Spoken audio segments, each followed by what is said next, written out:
Buenas tardes a todos. Hoy vamos a tener como invitado a otro compañero que ya lo tuvimos en otro webinar, pero ahora vamos a hacer una entrevista a él solo, que es Jonathan Gastón, ¿vale? Entonces vamos a tener pues un diálogo entre los dos, ¿no? Sobre el tema de las técnicas invasivas o la fisioterapia invasiva avanzada.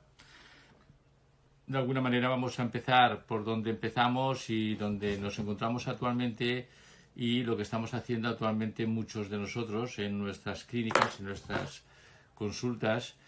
Y me ha parecido interesante pues volver a invitar a Jonathan porque él, aparte de las técnicas que todos conocemos y que volveremos a repasarlas ahora, del tema de la punción seca, neuromodulación, la técnica EPI, etcétera, etcétera, veremos también que Jonathan nos aportará alguna novedad sobre la utilización de las técnicas invasivas integradas con otras técnicas. Entonces, bueno, es un tema interesante, curioso, que le preguntaremos cómo lo hace, le preguntaremos también sus resultados, ¿no?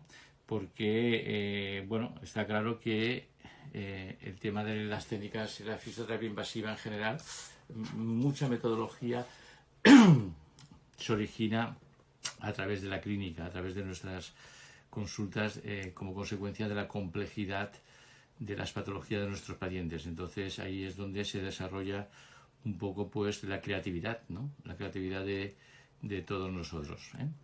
Entonces ahora en cuanto Jonathan, ya lo tengo aquí, voy a ver si lo puedo meter.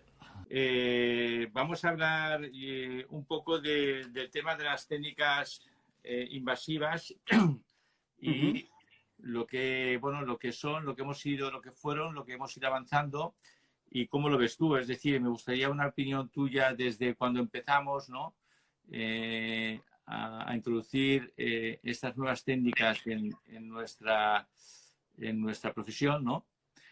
Y bueno, ¿cómo has visto tú del pasado al presente, ¿no? Porque hace ya 12 años que yo di las primeras formaciones de electrólisis y bueno, evidentemente que en 12 años ha cambiado, ¿no? Es decir, yo siempre digo que una técnica que se mantiene con los mismos cánones que al principio es una mala técnica, ¿eh? O es una técnica engañosa.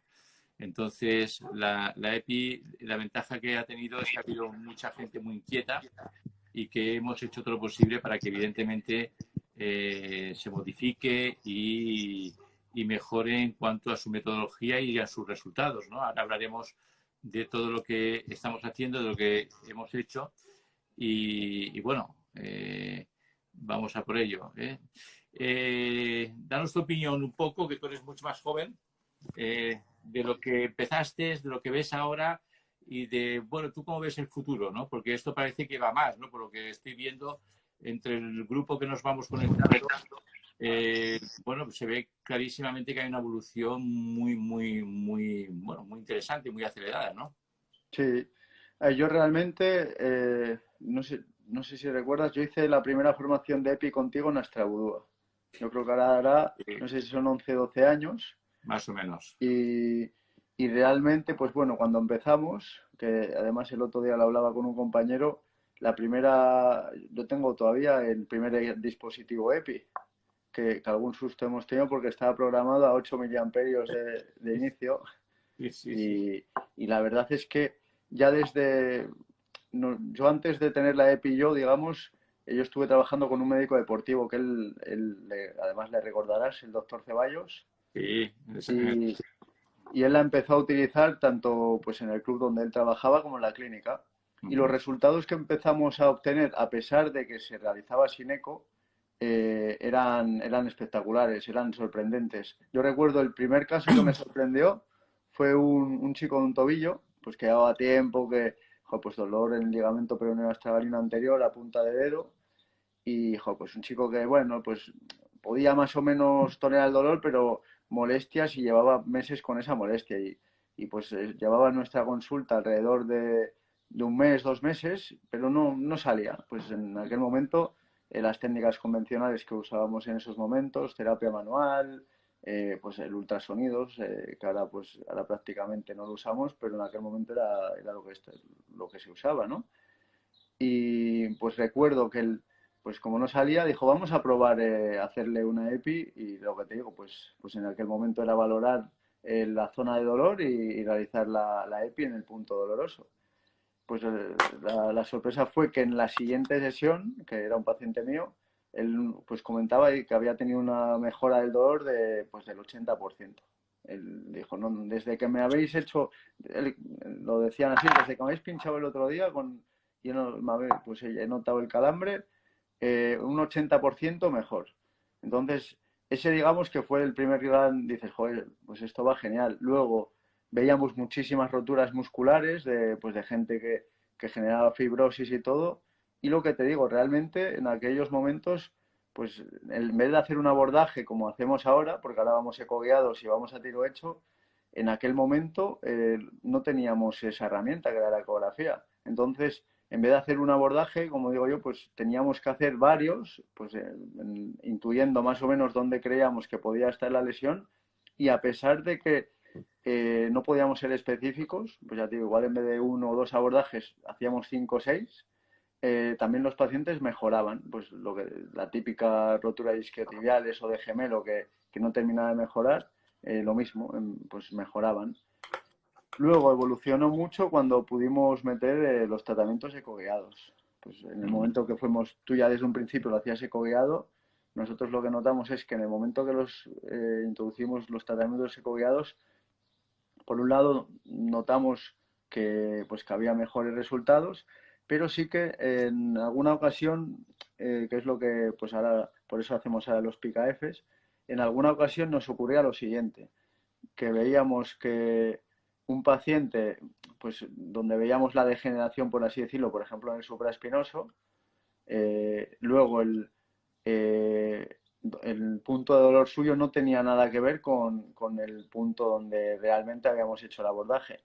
Entonces empezamos a realizar abordajes en zonas donde veíamos el tejido, pues había, digamos, una desestructuración o cambios a nivel tisular que creíamos que podrían ser importantes o por lo menos interesante el abordarlos. Y a continuación siempre hacíamos la electrolisis o la EPI en el punto donde le dolía al paciente. Pues colocábamos, buscábamos punto, ahí es donde más me duele. Entonces lo que hacíamos era, luego con el ecógrafo, pues orientarnos, pues evitar, por supuesto, algún vaso de mayor calibre y hacer la EPI en el punto doloroso. Y ahí sí que, juntando puntos, digamos, tisulares donde había cambios junto con el punto de dolor o punto nociceptivo, y ahí sí que mejoramos mucho digamos, pues el porcentaje de éxito, por así Y que decirlo. es verdad que esto que comentas en tendones superficiales quizás sea más fácil, ¿no? Más detectable porque de alguna manera no tienes ningún otro impedimento más que el tejido, el tegumento, la propia piel. Pero, por ejemplo, en tendones más profundos o como por ejemplo a nivel de la articulación del hombro, que muchos vienen diagnosticados con síndrome de impingement subacromial o síndrome mal llamado o síndrome de dolor subacromial o síndrome de dolor relacionado con el manguito rotador, igual las tres denominaciones, y muchas veces con el diagnóstico localizado en tendinopatía supraespinoso, ¿no? Y aquí es donde entraba un poco mi controversia, ¿no? De decir que me encontraba un tendón supraespinoso engrosado, heterogéneo, hipocoico, con focos incluso de roturas a nivel de la porción articular o de la porción de la sustancia intratendinosa o incluso a nivel de la porción bursal, muchos con bursitis de inicio de fase aguda, otros con bursopatías degenerativas crónicas, otros con presencia de inflamación del receso subcoracoideo, del triángulo de grasa de subacromial. Es decir, para mí era muy difícil garantizar y decirle al paciente que el dolor le venía de tendón supraespinoso. Y por aquí vino un poco mi interés en ser mucho más específico a la hora de crear como una especie de diagnóstico con el dispositivo, de tal manera que pudiéramos ver qué zonas eran las más irritativas desde el punto de vista neurosensitivo. Y es como los tratamos ahora. Y curiosamente, en muchas de estas patologías de hombro, que ahora es lo que me estoy metiendo muy a fondo Ujú. en el tendón de manguito rotador, ¿vale? Me da cuenta que muchas veces el problema del dolor es por el caldo inflamatorio de citocinas proinflamatorias que existe a nivel no del tendón, sino muchas veces en estructuras adyacentes al tendón. La bursa para mí es una estructura altamente irritativa en el síndrome de dolor subacromial y Ujú. también a nivel de las estructuras intraarticulares, ¿vale? Sobre Ujú. todo de la porción posterior del labrum posterior superior. Entonces, muchas veces yo he cambiado totalmente la forma de trabajar en el hombro con la EPI. O sea, no tiene nada que ver con lo que hacía hace unos años con lo que estamos haciendo Claro. últimamente. Algunos de vosotros lo habéis podido ver en los cursos que impartimos de casos clínicos, pero hacemos lo que se llama la ruta del manguito, como habéis oído hablar muchas veces de ella, la ruta del manguito, que muchas veces es como intentamos localizar cuáles son realmente los focos nociceptivos que están llevando a cabo ese dolor en esa persona, ¿no? Ujú. Y de ahí ha venido un poco pues, toda la modificación que hemos ido haciendo durante todos estos años, ¿no? Es decir, yo creo que ha habido un cambio significativo en ser mucho más, eh, me atrevería a decir, mucho más finos clínicamente hablando. Es decir, hemos ido a buscar más la exactitud clínica, que ya sabemos que es muy difícil en muchas patologías por su complejidad, como el caso del hombro, por ejemplo, que es muy complicado, o en el caso de una pubalgia, ¿no? Un groin pain, ¿no? El dolor de inguinal, que hay un montón de Ujú. estructuras que están implicadas. Pero bueno, yo creo que uno de los desarrollos principales que hemos tenido es adaptarnos mucho más a un razonamiento clínico mucho más exacto, ¿no? O es lo que buscamos, ser mucho más exactos y sobre todo integrar tratamientos múltiples de bien invasivos o no invasivos para generar una respuesta de restablecimiento del tejido, de la curación mucho más eficaz, ¿no? De aquí que utilicemos otras técnicas, como nos hablarás tú ahora, ¿no? Por ejemplo, es decir, Sí.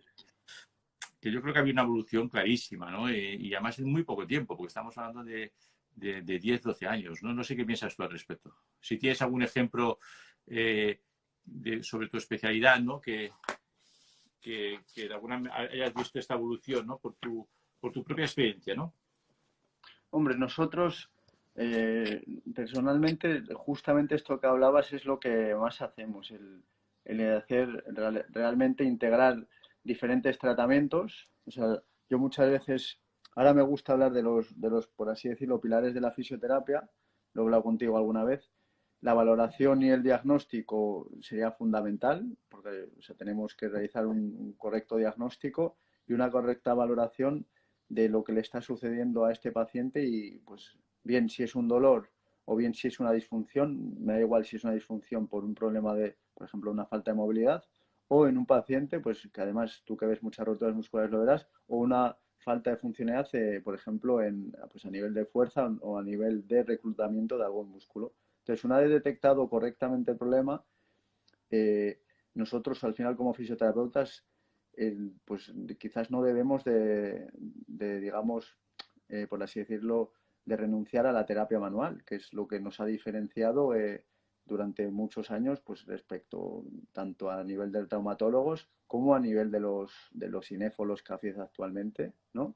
Que pues tienen, pues nosotros también utilizamos el ejercicio terapéutico, por ejemplo, pero sí que es cierto que la terapia manual es fundamental. Entonces, ¿qué ocurre con la terapia manual? Que pues hace 10 12 años, yo cuando empecé, básicamente hacíamos terapia manual, ultrasonidos y electroterapia. Realmente ahora, de los compañeros que tengo, creo que ninguno se compraría un equipo de ultrasonidos y electro. O sea, estamos pensando pues en coger un equipo nuevo de EPI o en abordar la superinductiva. O sea, son tecnologías que realmente hoy por hoy nos ayudan y nos aportan mucho bien a nivel de sintomatología, que hay veces que dicen, no, es que lo importante no es el dolor. Para mí el dolor sí que es muy importante porque en el momento que hay dolor hay una inhibición a nivel cortical. O sea, si tú tienes un problema en el supraespinoso, pues no sabemos, hay veces, ahora voy a pasar a enfocar a la pantalla. Un segundo, mira, vamos a aprovechar. Mira, Ah, mira, aquí, perfecto, perfecto. mira, aquí tendríamos, lo que Espera, sería, con el permiso de todos, voy a quitar los comentarios para que se vea mejor la pantalla, ¿vale? Lo muy desactivo, lo bien, voy a activar, ¿eh? vale. Si nos Perfecto. fijamos aquí, al final tendríamos una lesión de hombro, que podría ser una lesión de supraespinoso en este caso, pues me da igual que fuese una rotura o no, pero en este caso sería una rotura. Al final tenemos una implicación, o sea, realmente no sabemos el origen del dolor si es únicamente esta lesión o si hay, por ejemplo, puntos gatillo que pueden estar, digamos, unidos a esta lesión, si realmente hay una sensibilización central con una kinesiofobia pues debido a dolor. Realmente si nos metemos también ya a nivel de hombro, muchas veces, yo cuando un hombro cuesta y no va bien, lo primero que sospecho es hay que hacer bien los test de inestabilidad para ver si hay una irritación del labrum. Y ya me acuerdo que eso tú hace mucho me comentaste, es que el labrum era un potente, digamos, causante nociceptivo o un potente irritante a nivel doloroso. Y ahora nosotros, por ejemplo, con los equipos de eco que tenemos, podemos abordar el labrum tanto el posterior como el anterior. Entonces, realmente podemos abordarlo.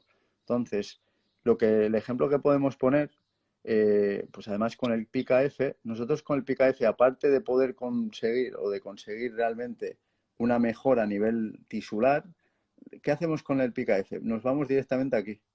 Nos vamos a un potente cambio a nivel del sistema nervioso central, tanto a nivel, digamos, medular, por reflejos medulares, como directamente a nivel del neocórtex. Sí que es cierto, pues todos sabemos la inhibición descendente, pues en el momento que el PICA-F, yo estoy convencido, que el otro día lo hablaba Luis Baños, seguro que cuando podamos realizar algún estudio de una resonancia funcional a nivel cerebral, veremos los cambios que se producen, tanto a nivel de, por así decirlo, de integración a nivel motórico, él siempre habla de los multífidos, cómo los podemos despertar, pero yo también hablaría de cómo este paciente cambia su patrón de percepción del dolor seguidamente después de hacerle el PICA-F, ¿no? Entonces, nosotros lo que estamos haciendo es pues todas las técnicas nuevas que has ido desarrollando tú, pues el PICA-F, por supuesto ahora ya trabajamos con la carga eléctrica acumulada. Y luego yo, pues por eso estamos aquí, nosotros trabajamos mucho con la diatermia, en concreto con la Winback, y lo que hacemos es con las pulseras, pues como visteis el otro día, pues algunos que nos están pudiendo ver, no sé si han visto el vídeo que colgamos, de realizar diatermia a la vez que realizábamos neuromodulación con el dispositivo, con el Winback. ¿Qué ocurre? Al tener las pulseras, nosotros podemos transmitir la corriente directamente sobre la aguja, como visteis el otro día. Entonces, el equipo Winback tiene, una de las opciones que tiene es hacer una neuromodulación de baja frecuencia, a 2 o 4 hercios, que además son frecuencias que sabemos que son inhibitorias, ¿no?, de la sinapsis neuronal. Entonces, es cierto que pues, eso lo podríamos conseguir pues, con cualquier otro dispositivo de neuromodulación, pero luego nosotros tenemos el componente de la radiofrecuencia, que ahí también seríamos selectivos, de que sabemos que exactamente la radiofrecuencia va a pasar por esas células o por ese tejido que nosotros en el cual nosotros hemos insertado la aguja. Y yo incluso, antes de la EPI, ya que nosotros cuando hacemos el abordaje, pues evidentemente buscamos el punto degenerativo pues a nivel ecográfico y dirigimos la aguja pues con el eco, ¿no? Entonces, antes de poner, digamos, cuando lo vemos necesario, antes de poner el manípulo de la EPI, lo que hacemos es con las pulseras también hacemos unos estímulos a nivel de esas zonas degeneradas, pues aumentando en este caso, por un lado sí que queremos ser específicos en que la radiofrecuencia pase por esas células que creemos que están afectadas, porque realmente nosotros al colocar la radiofrecuencia no sabemos exactamente, al final la corriente puede tomar unos caminos u otros, o sea, no sabemos si realmente estamos estimulando o produciendo cambios a nivel de la membrana celular en esa célula. Entonces, si nosotros vamos con el ecógrafo, con la aguja, y nosotros cogemos, digamos, la aguja directamente, ahí sí que vamos a poder selectivos, incluso en la aplicación de la diatermia. Y luego la radiofrecuencia en sí misma, pues sabemos que tiene pues hay unos estudios que hay unos cambios a nivel de la permeabilidad de la membrana celular, pero lo que sí que sabemos es que, y además es objetivable, porque nosotros la permeabilidad celular, pues en el fondo no lo vamos a poder ver. Sin embargo, sí que vamos a poder ver el aumento de temperatura. Nosotros en el momento que nosotros cogeríamos la aguja de tal forma, pues la cogemos con los dedos y en ese momento vamos a notar que en nuestros dedos aumenta la temperatura y además drásticamente. Por eso, antes lo hablábamos, yo siempre uso dos pulseras porque si veo que el aumento de temperatura es excesivo tanto para mí como para el paciente, lo que hago es colocar la otra mano cerca para aumentar la superficie de contacto. Y realmente, bueno, los estudios hablan de que para que haya una neocolagénesis, que también sería, digamos, uno de las cosas que, o sea, de los efectos que tiene, por ejemplo, la laserterapia, es que a partir de entre 40 y 42 grados hay una neocolagénesis. Entonces nosotros de esta forma sabemos que vamos a conseguir llegar a esos 40-42 grados en una zona muy selectiva del tendón. Entonces, ya te digo, ahora estamos haciendo lo que sería la diatermia de forma específica. Y realmente, al final, un segundo, todo esto viene en cierta manera de los conceptos osteopáticos pues a nivel de metamérico. Nosotros sí que tenemos que tratar el tejido, pero en cierta manera todos los inputs que llegan a nivel medular pueden llegar pues pues a nivel muscular, pueden llegar de un punto a gatillo muscular. Luego el dermatoma, pues también nosotros cuando hacemos un pinzado rodado o algo en una zona de lesión, también vemos que hay cambios tróficos a nivel de la piel. Por supuesto, el esclerotoma, pues las inserciones tanto a nivel ligamentoso como tendinosas.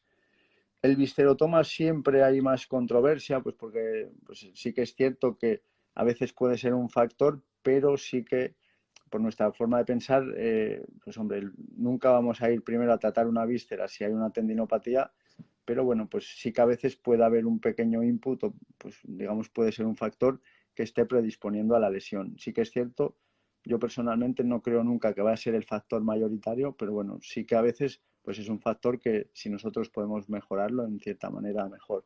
Y luego el angiotoma y el neurotoma, que estaríamos hablando del sistema nervioso autónomo y el sistema nervioso.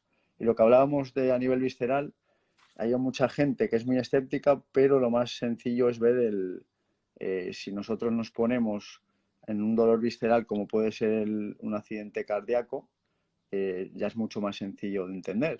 Al final en el accidente cardíaco nadie niega que vaya a dar un dolor a nivel, digamos, del brazo izquierdo e incluso la mandíbula. Entonces, si realmente un problema visceral, como sería un problema cardíaco, puede dar un dolor referido hacia el brazo y la mandíbula, ¿por qué no pensar que, por ejemplo, un hígado pueda dar una facilitación o esté produciendo en cierta manera esa, digamos, perpetuidad de una lesión? Porque sí que todos tenemos pacientes pues que a veces cuesta sacarles y ahí es cuando realmente tenemos que hilar fino y tratar de ver pues qué otros factores quizás no hemos tenido en cuenta.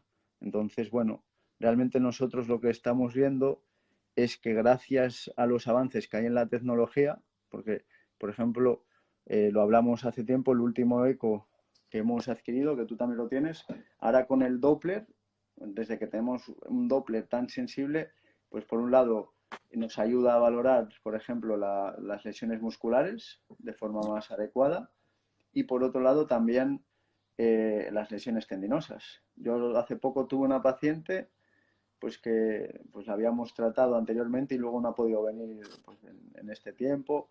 Bueno, pues aparte por el confinamiento porque estuvo fuera, ¿no?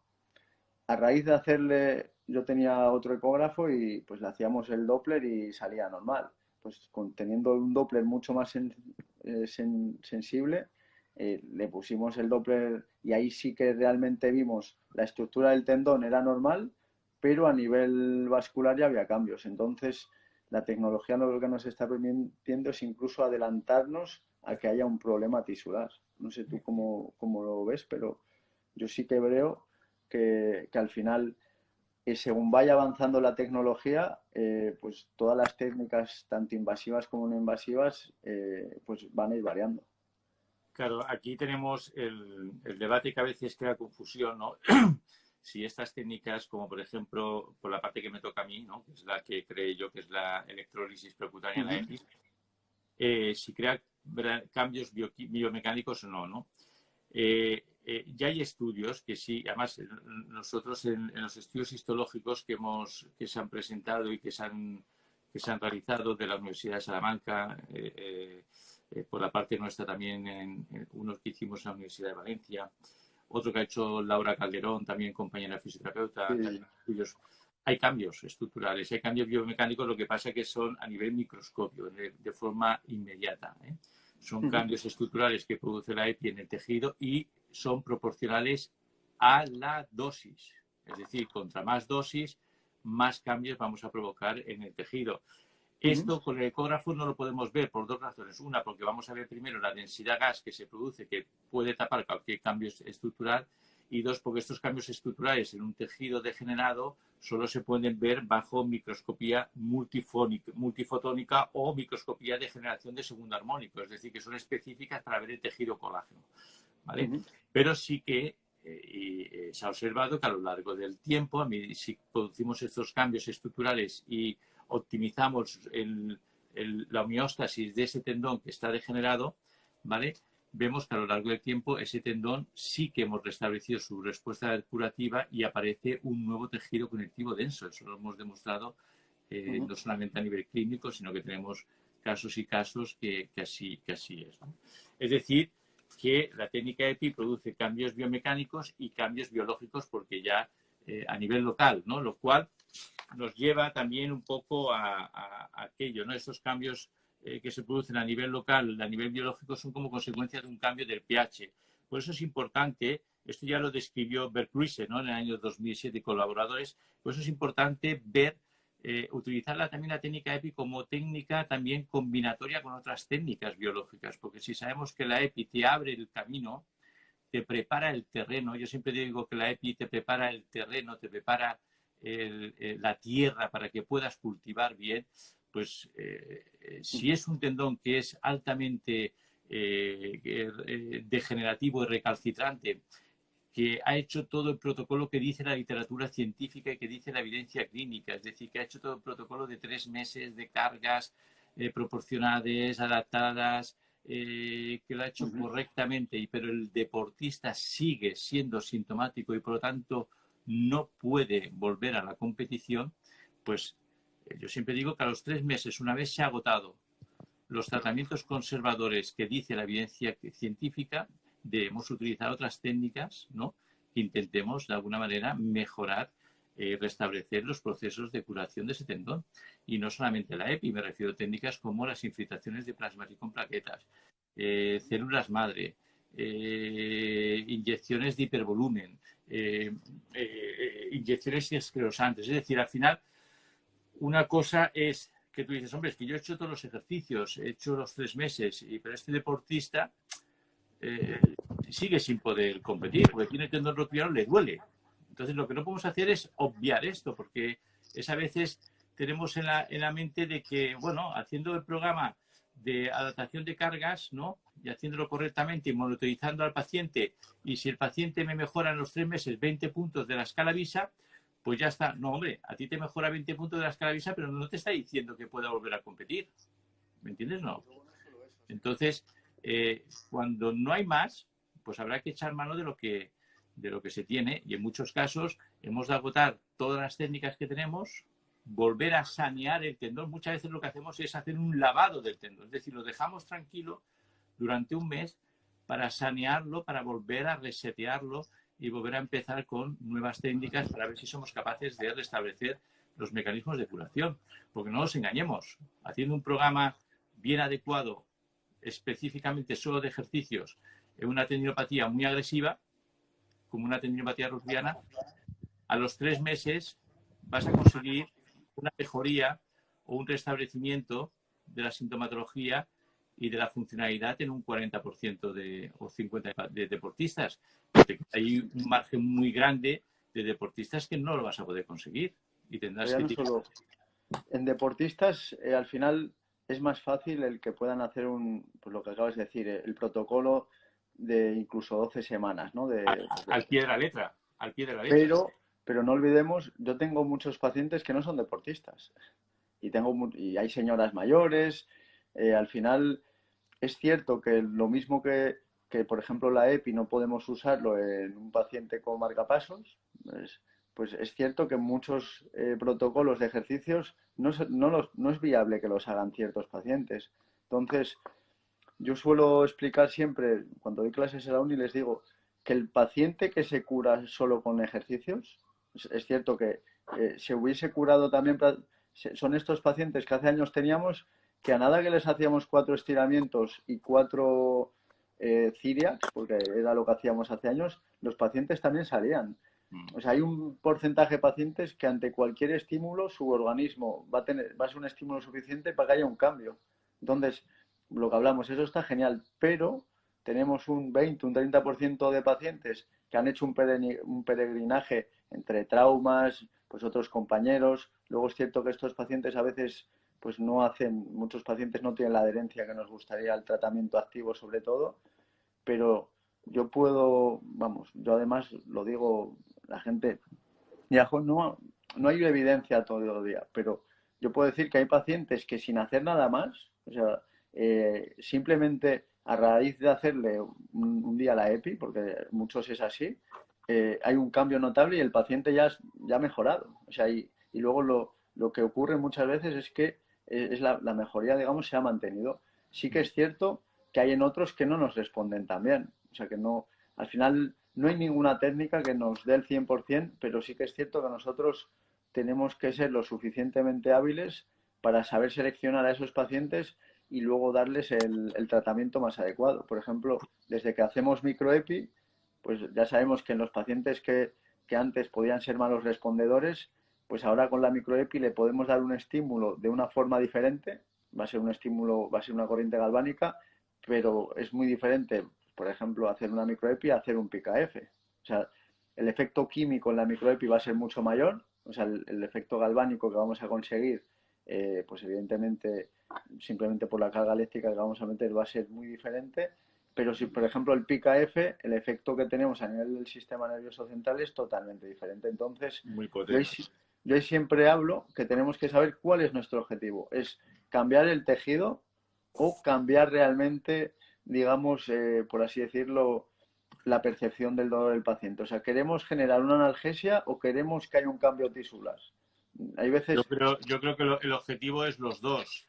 Yo, por claro, ejemplo, vi sí, sí. un caso muy reciente de esta semana que Ujú. había una paciente con una lesión antigua que hizo un tejido fibrótico que atrapó un nervio a nivel interescapular y con un dolor terrible durante 6 meses. Es decir, yo creo que Sí, era lo he necesario visto. tratar el problema local y evidentemente, como había ya una sensibilización como consecuencia de esa lesión primaria, tratar también la parte neurológica. Pero fíjate, es que incluso hay un autor que es Gon y colaboradores 2016 que nos dice si utilizásemos estos picos de corriente de alto voltaje que llegasen al 90% del umbral motor, fíjate qué es lo que hace la EPI, la PICAF, ¿eh? Ujú. Se podría reducir hasta un 60% la activación de las neuronas de amplio rango dinámico del asta posterior de la médula espinal y, por lo tanto, reducir de forma significativa este dolor, esta sensibilización periférica y central, ¿no?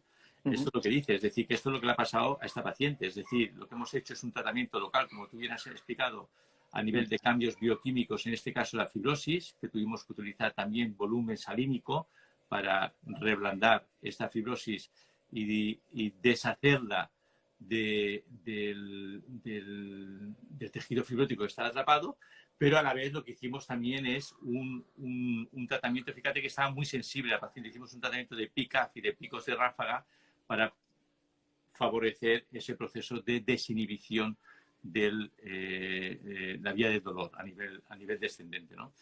Y Ujú. con una sesión, fíjate que esta persona mejoró de forma significativa. Es decir, que fue muy interesante ver cómo aplicando los dos conceptos, el concepto local, que para mí es muy importante, yo no lo descarto, más el concepto segmentario, cómo la Ujú. paciente mejoró, ¿no? Ujú.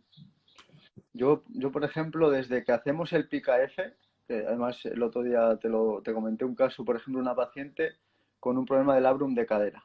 Pues una paciente que el cirujano en este caso no veía que esa lesión del labrum pues fuese suficiente para que justificase su dolor y pues bueno, nosotros le hemos mandado ejercicios pues para mejorar, que ella pueda hacer en casa, que mejore su movilidad en la cadera, le hicimos Mulligan, terapia manual, o sea, bueno, todo lo que podríamos hacer en una paciente con este problema, ¿no?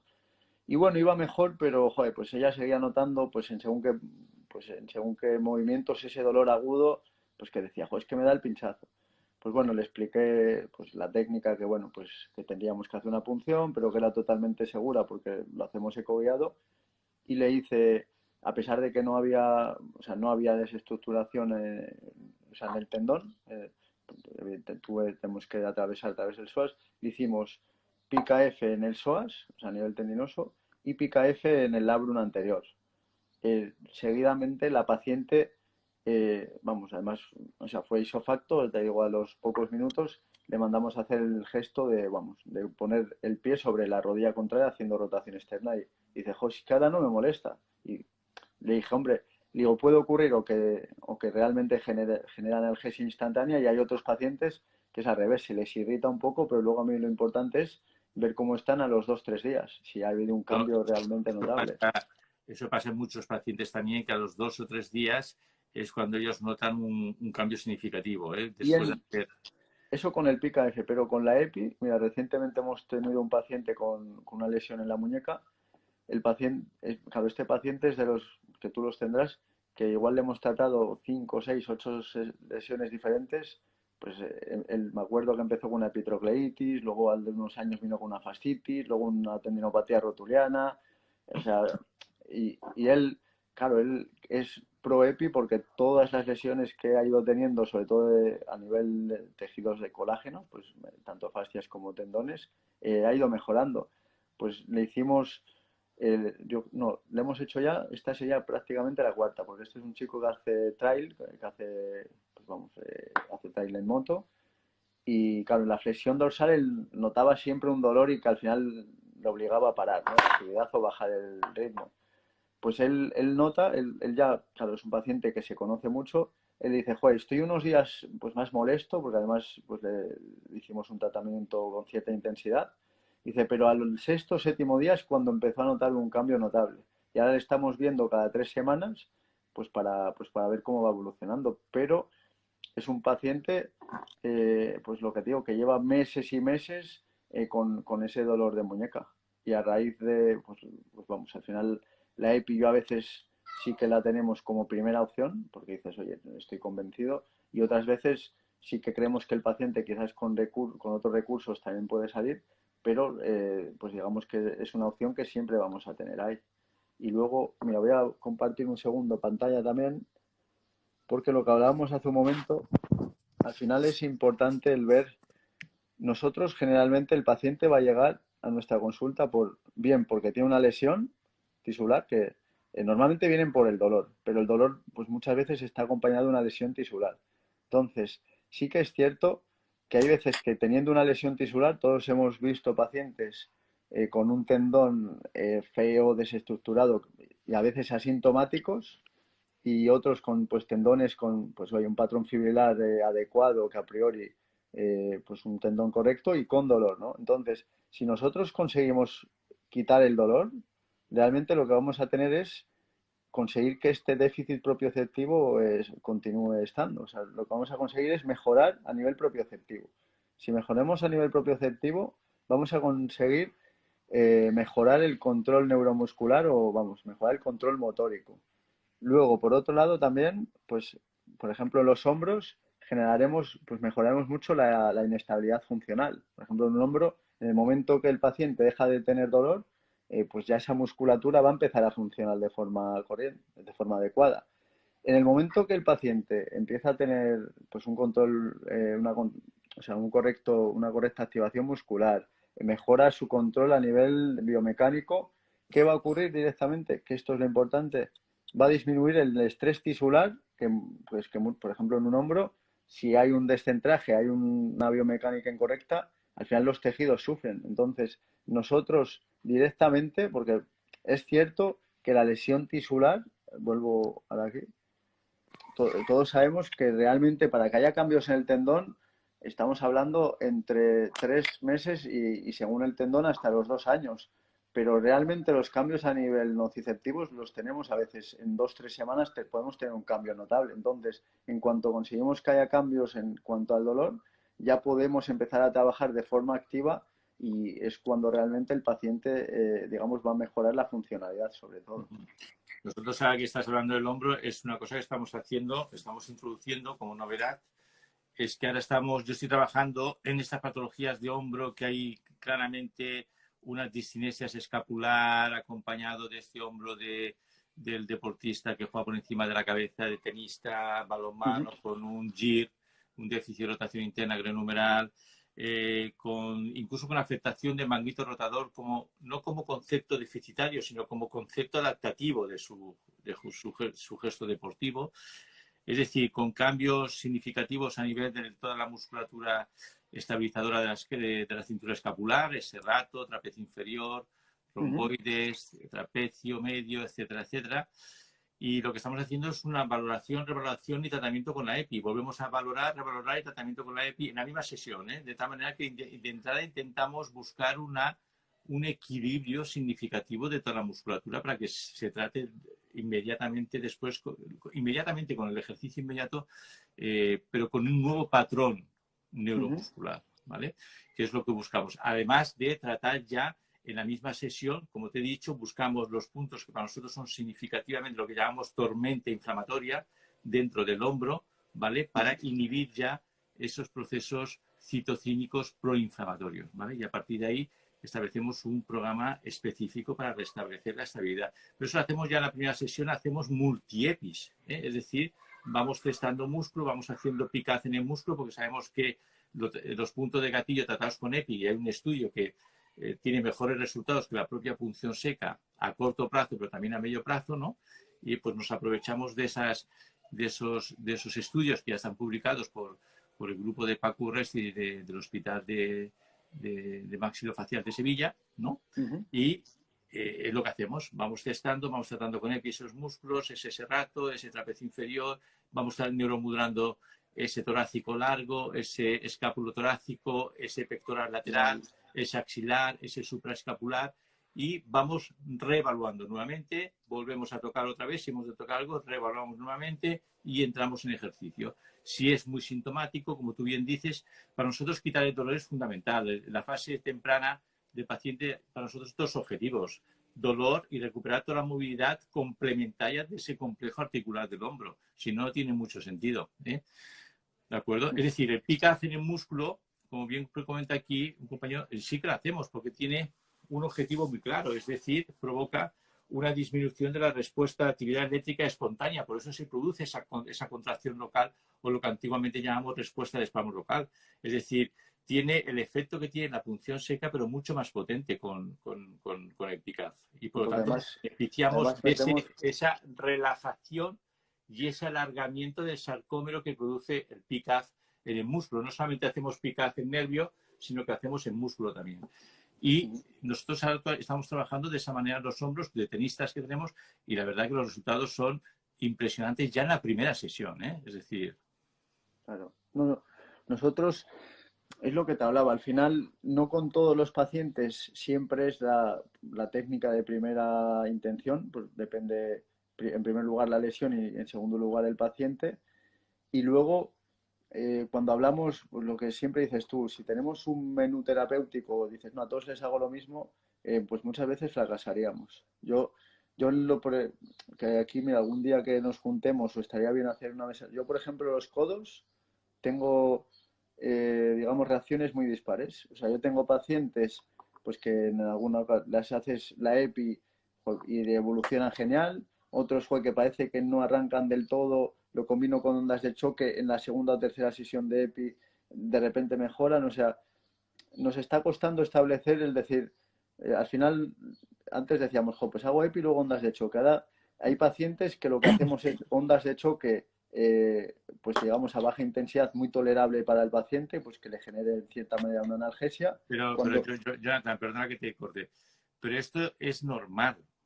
Es que existe una gran heterogeneidad de la patología. Es decir, Claro, mientras que no nos metamos esto en la cabeza, no vamos a entendernos nadie. Existen más de 80 tipos de epicondilopatías del codo, claro, a nivel estructural, a nivel clínico, a nivel anatomoclínico. Entonces no podemos pretender que un paciente que nos ha ido muy bien con una epicondilitis o codo del tenista, con unas dosis y con una, vamos a tener la misma respuesta que con otro paciente, porque existe una gran complejidad heterogénea de claro. anatomoclínica de cada paciente. Por eso nos obliga continuamente a adaptar nuestras técnicas y nuestro tratamiento a un diagnóstico correcto de ese paciente. Es decir, muchas veces a veces no he tocado el tendón en primera instancia. Me he ido a buscar otras estructuras, otros mecanismos fisiológicos que creo que a ese paciente en ese momento le iban a ir mejor. Como por ejemplo esta compañera que he tratado esta semana, que habéis visto por las redes. Me he ido a buscar otras estructuras miofasciales nerviosas que han hecho posible que mejore el dolor de esa persona sin ser tan local. Pues en muchas epicondilitis que he tenido, pues muchas veces hemos actuado a mucha distancia y luego sí que hemos ido al tendón. Pero hemos tenido que tratarlo con dosis muy diferentes porque la anatomoclínica era totalmente diferente. El dolor del paciente pues es su dolor, es el dolor del dueño, es decir, es mucho más complejo, hay que indagar cómo trabajar eso. Hay musculatura mucho más afectada, puede estar afectado el cuadrante superior en una persona más que en otra en una epicondilitis. Es decir, al final es lo bonito de nuestra profesión, ¿no? Triste sería, ¿no? Triste sería que nos dijeran, no te preocupes, que con esta máquina y trabajando con esta dosis curarás el 100% de las epicondilitis, ¿no? Porque, Mira, yo, una cosa, ahora que estamos hablando sobre todo hombro y codo, me gustaría a ver qué apreciación me haces tú, porque al final pues vemos mucho volumen de pacientes. Yo he venido observando durante estos años, yo ahora mismo tendría que mirarlo porque como me ha ocurrido varias veces, yo ahora no sé si son 7 o 8 pacientes que hemos tenido, eran pacientes pues que, por ejemplo, pues algunos venían bien por una tendinopatía y otros por un problema en el hombro, ¿no? Y luego al revés, o sea, igual era primero el hombro, luego el codo, pues ya te digo, entre 7 y 8 pacientes a los años han sufrido una cervicobraquialgia aguda. O sea que de esto que son pacientes que pues dices, joder, pues me pasa con uno, bueno, pues te resulta curioso, pero cuando ya han sido tantos, yo ahí lo que veo es que eran pacientes que tenían un problema discal digamos, subclínico y que ya había cambios a nivel, pues, a nivel motórico, a nivel de sensibilización, que les estaban predisponiendo a estas lesiones. Y luego finalmente, pues en un gesto, pues un día que duermen mal, tenían la cervicobraquialgia, que en uno de los casos tuvo pues incluso pues, digamos ya un déficit motórico que luego poco a poco se le fue corrigiendo. Pero por esto te digo, no sé si en tu caso te ha ocurrido. sí, hay unos pródromos en determinadas tendinopatías que el paciente ya te lo dice. Dice, mira, yo antes de que me apareciera el dolor, tuve una temporada que mi rendimiento era más bajo, que me veía yo que no tenía tanta fuerza como antes, que veía yo que los ejercicios los realizaba con menos intensidad. Es decir, hay unos pródromos que ya condicionan que va a debutar clínicamente esas tendinopatías, ¿no? Bueno, Y seguramente si el paciente ya percibe bajo rendimiento, baja fuerza y tal, es porque hay ya una base de control neuro o control motor claro. previo a la aparición de la clínica. Estoy totalmente convencido, sí, sí. Ujú. Luego, Oye, pues mira, quedan 5 minutos, Jonathan, ¿vale? disculpa, Para... dime, ¿eh? es que voy a contestar una pregunta que antes Contesta, habían hecho. contesta. Ponía, teóricamente la diatermia solo se transmite en tejido vivo. ¿Cómo es la técnica para transmitirlo a través de la aguja? Y me parece súper interesante.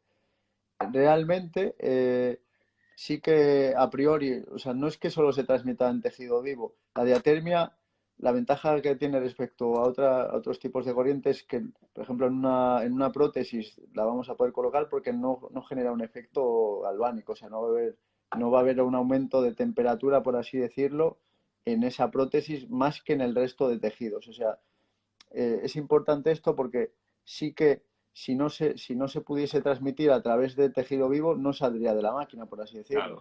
Entonces, sí que es cierto que no nos tiene que preocupar pues que haya metales en el paciente, pues porque se va a poder calentar la zona, pero nunca va a ser más que otras zonas. Pero nosotros cuando lo cojamos en la aguja, Y menos con una aguja de 0,3 milímetros. claro, no, pero nosotros al coger la aguja, no sé si lo has probado, pero cuando lo pruebes vas a ver Lo probé. que el aumento de temperatura es, al final hay que tener cuidado porque hay que empezar al 10% Sí, 20. pero lo percibes tú antes que el paciente. Enseguida que Sí. percibes esa temperatura, tú ya bajas. Hombre, al final, uno de yo por eso siempre, cuando alguien me ha dicho, joder, pero es segura la técnica, no tienes miedo a quemar al paciente. O sea, me voy a quemar, me quemaría yo mucho Te antes que el quemas tú paciente. antes que paciente. Yo lo he Entonces, probado sí, y te quemas tú antes los dedos que paciente. Por eso, como tú ya tienes la otra mano en la dosis, cuando ya ves sí. que pasa la temperatura, bajas con las... No, y luego otra forma sería, si el boli es la aguja, un segundo, si el boli fuese la aguja, lo que hacemos es, la aguja estaría con el paciente, yo lo que hago es coger la aguja con varios dedos, incluso apoyar la mano si el ordenador Exacto, fuese el paciente, apoyo la mano. exacto. Entonces, esto lo que te permite es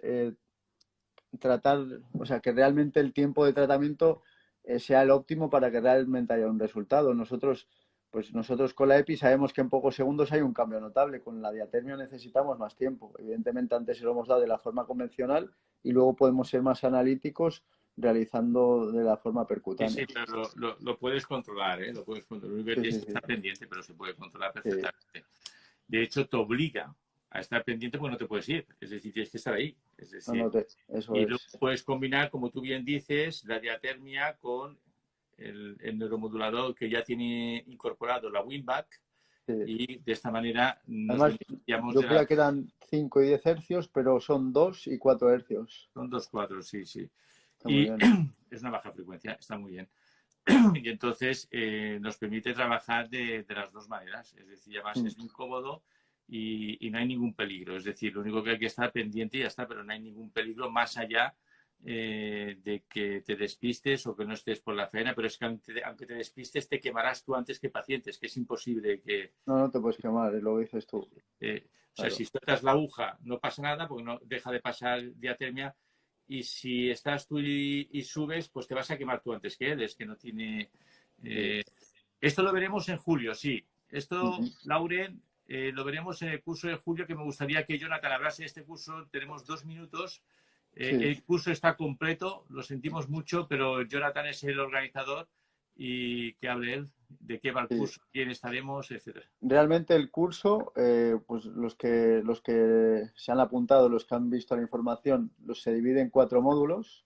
En el primer módulo hablas tú, habla José Manuel, y realmente lo que se va a hacer ahí es tratar de clarificar todas las dudas que hay y que pues, compañeros me transmiten de la microEPI, los PKFs y luego cómo integrar todo esto con lo que era la EPI tradicional. Al final, Pero todo esto lo eh, haremos con pacientes reales, ¿eh? José Manuel serán siempre, pues será una parte teórica, pues en función del docente, el tiempo que le estipule, pues para poder dar una base de pues lo que luego se va a ver. Y luego lo interesante es lo que dice José Manuel. Se va a dar, digamos, una base teórica y pues tratar de fundamentar lo que se va a hacer luego a posteriori con pacientes reales y luego serán 2, 3 o 4 pacientes en función de lo que dé tiempo los que se tratarán. Y como hablamos, José Manuel se centrará mucho en tratar de explicar los avances que ha tenido con la EPI, la microEPI y luego cómo nos ayuda a diagnosticar tanto en lesiones tendinosas como en lesiones musculares.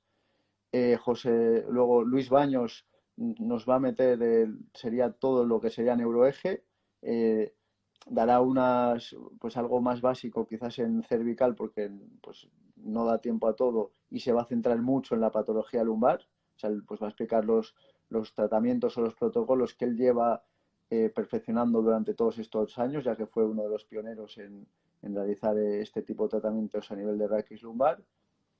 Grau, que es un auténtico experto que además nos está escuchando ahora en neuromodulación, nos explicará pues todas las técnicas de neuromodulación avanzada que ha ido él perfeccionando, pues con abordajes quizás diferentes a los habituales, abordajes que antes quizás no nos atrevíamos a hacer, pues que ahora ya sabemos que sí se pueden hacer. Y por otro lado, sí que iba a hablar también de la neuromodulación con la terapia superinductiva. O sea, Es que se ha cortado. Damos unos minutos que os incorporéis.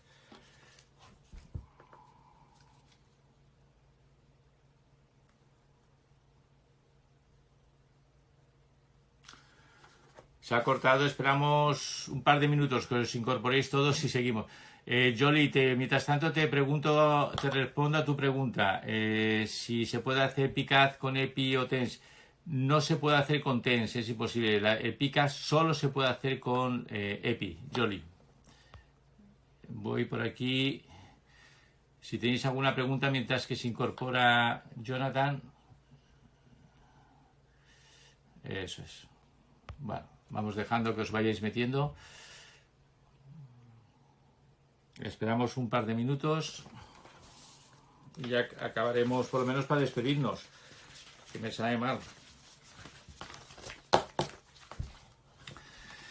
¿Es posible aplicar EPI sin ecógrafo? Hoy en día eso es imposible y además me parece que es contraproducente. Es decir, no se debería hacer sin ecógrafo la EPI. La EPI hay que hacerla con ecografía, hay que hacerla ecoguiada.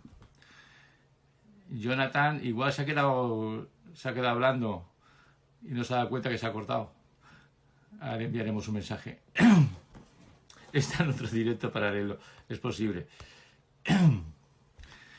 Jonathan, tienes que entrar otra vez. Yo creo que se ha quedado hablando y no se ha dado cuenta.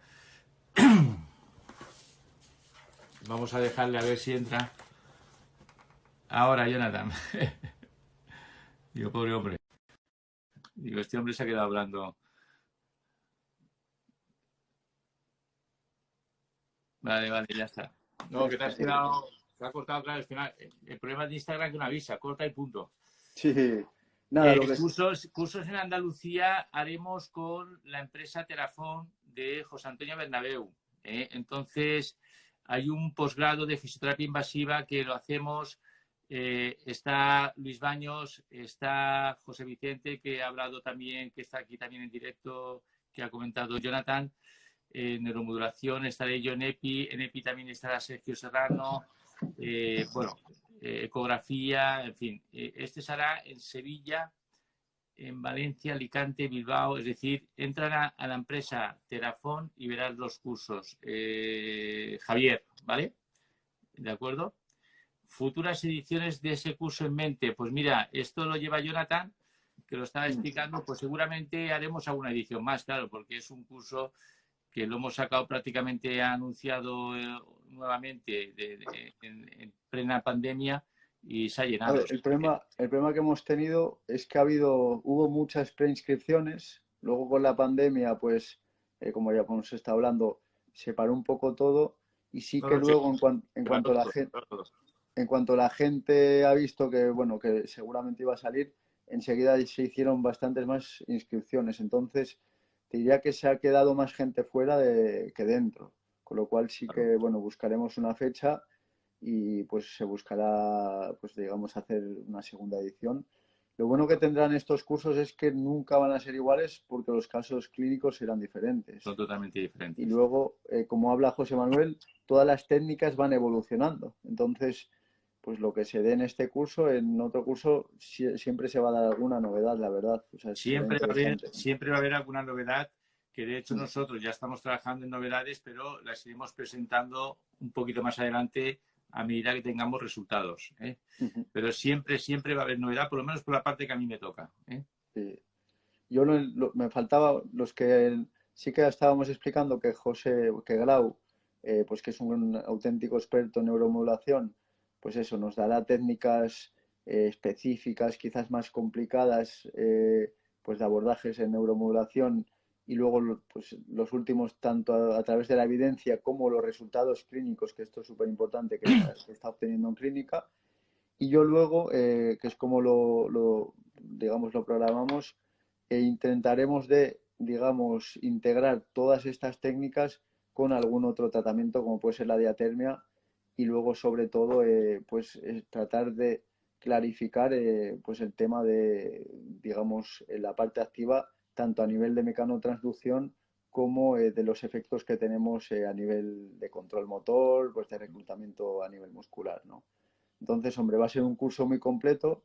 Sí que, pues por ejemplo, hace poco un compañero me decía que, dice, José, es que pues no tiene quizás tanta experiencia. Yo le he explicado que no, o sea, que puede acceder gente que tampoco tenga tanta experiencia porque siempre se va a dar una base teórica al inicio. O sea, sí que es cierto que pues habrá cosas que, pues si no tienes cierta destreza a nivel de ecografía, pues a nivel de neuromodulación costará, pues quizás a nivel tendinoso sea más sencillo, pero sí que es cierto que cuando vas cogiendo experiencia con el eco, y luego, por supuesto, influye también mucho la calidad del eco, pues consigues ver cosas que antes quizás no, vemos cosas que antes no las teníamos en cuenta o no podíamos verlas directamente. Yo hace poco me Mira, gustó mucho. perdón, Jonathan, que responda aquí a Ricardo. Mira, en Sudamérica sí que hay proyecto. Estaremos en Costa Rica seguramente el año que viene y estaremos en México también y estaremos dando formación, ahora no me acuerdo, en Costa Rica, México y no sé si en Chile Uh-huh. y algún país más. Pero yo, por ejemplo, en México el año que viene subiré 2 veces. Un congreso nacional, que es el más importante de fisioterapia en México, y luego Uh-huh. subiré para dar formación específica de la técnica EPI en las lesiones del futbolista. Es decir, que será un curso de 4 o 5 días en lo que hablaremos de todas las lesiones del futbolista, pero con aplicación de técnicas invasivas. Uh-huh. Muy No sé si te he interesante. contestado, Ricardo, ¿vale? Pero todo esto lo puedes ver en la página web de IFEPI, que es donde aparecen todas las formaciones que damos fuera. Uh-huh. Sigue, perdona, Jonathan. No, básicamente eso. Al final lo que eh, pues que el curso sí que está más orientado pues a compañeros que ya tengan experiencia y pues que se van a enriquecer de la experiencia no solo digamos pues de la fase científica sino la experiencia clínica de grandes profesionales.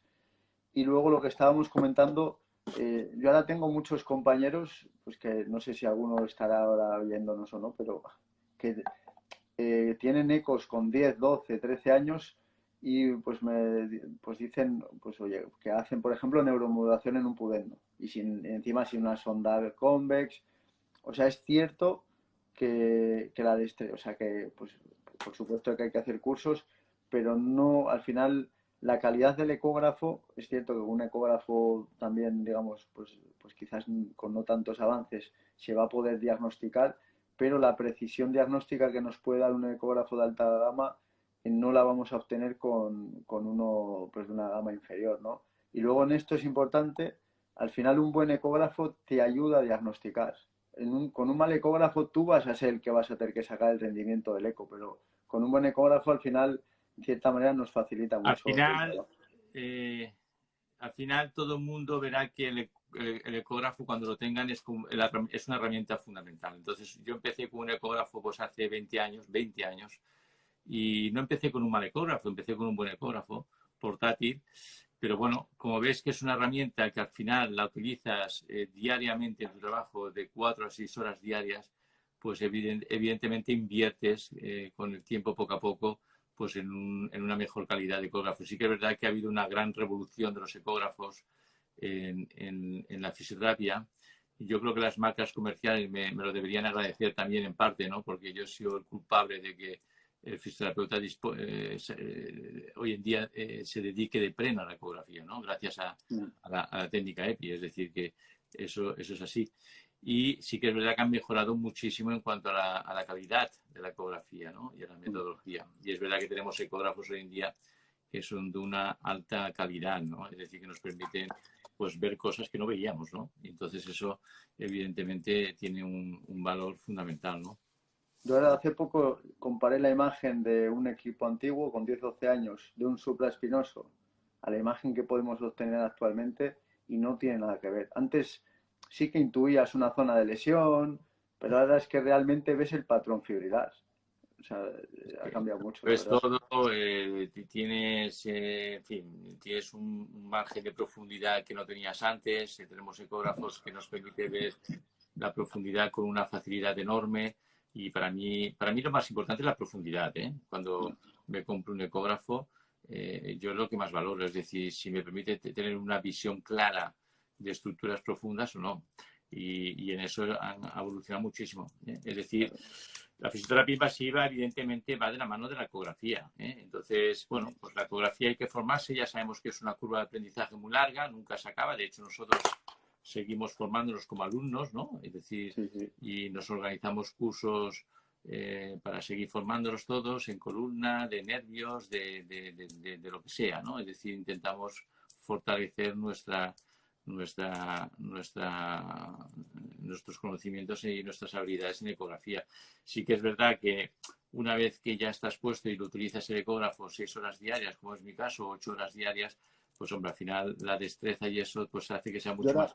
no sé si estás de acuerdo conmigo, yo creo que hemos dado un paso más y además yo creo que en algunos casos incluso hemos sido más precoces que los radiólogos, con todo respeto, es en los test funcionales. O sea, ya no solo es importante valorar lo que sería pues, el valorar lo que vemos, sino el realizar. El otro día vi el vídeo que hacías tú pues digamos, cómo se comportaba el manguito rotador en los movimientos del hombro. Entonces, realmente ahora ya digamos que nos está ayudando a diagnosticar directamente una Pero, restricción de movimiento que podemos ver, además. pero una cosa importante, yo hago test funcionales que los cuelgo por las redes Mm, a nivel analítico, pero para mí el test funcional fundamental, por encima de todo, es el sinérgico, es decir, es el que hago con el paciente para ver cómo actúa todo su sistema muscular de forma sinérgica, porque sí que me da valores realmente de disfunción. Luego hago el analítico para ver esa estructura en concreto, qué tipo de alteración o artefacto puede encontrar en su movimiento de deslizamiento o si aparece líquidos, no aparece líquidos, que me puede dar una cierta orientación clínica, anátomo-clínica de dónde podría estar el problema. Pero no podemos olvidarnos que para mí los test funcionales principales son los globales, ¿eh? Es decir, lo que ujú, me da realmente una visión de diagnóstico funcional claro es un test global del hombro, es decir, cómo se comporta esa escápula en la abducción completa del hombro, qué se activa antes, si el trapecio o las estructuras estabilizadoras, es decir, a fin, esto es lo que te dará la visión clínica más adecuada para saber por dónde tienes que empezar a trabajar. Luego, claro, evidentemente, hago el comportamiento del supraespinoso, del infraespinoso analíticamente para ver cómo se comporta analíticamente en un movimiento lineal, que no es un movimiento real, ¿no? Porque el ujú. movimiento real es un movimiento más complejo, para ver si realmente pues, tiene alguna afectación, en fin, lo que sea, ¿no? Pero sin Ujú, olvidar de la valoración global que para mí es fundamental, ¿eh? ujú. Pues bueno, José Manuel, Bueno, lo dejamos aquí, nos hemos alargado un poquito, sí, entonces, pues nada, muchas gracias, Jonathan, ¿eh? nada, a ti ya me Y contarás la experiencia cuando vayas probando la diatermia con, vamos, percutánea.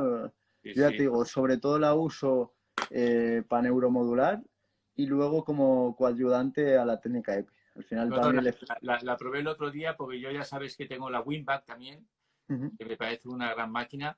Y la probé el otro día con diatermia, pero bueno, ahora cuando tenga un poco más de tranquilidad, porque a pesar de las restricciones, la verdad es que vamos un poco de boli, me pondré con ello para hacer las dos cosas, para hacer la diatermia percutánea y con la La neuromodulación, neuromodulación. las dos cosas, ¿eh? Muy bien. Muchas gracias, Jonathan. Ha sido un placer, como A ti, siempre. un placer. Y nos vemos muy pronto. ¿Vale? Un Perfecto. abrazo a todos. Chao, Un chicos. saludo. Chao.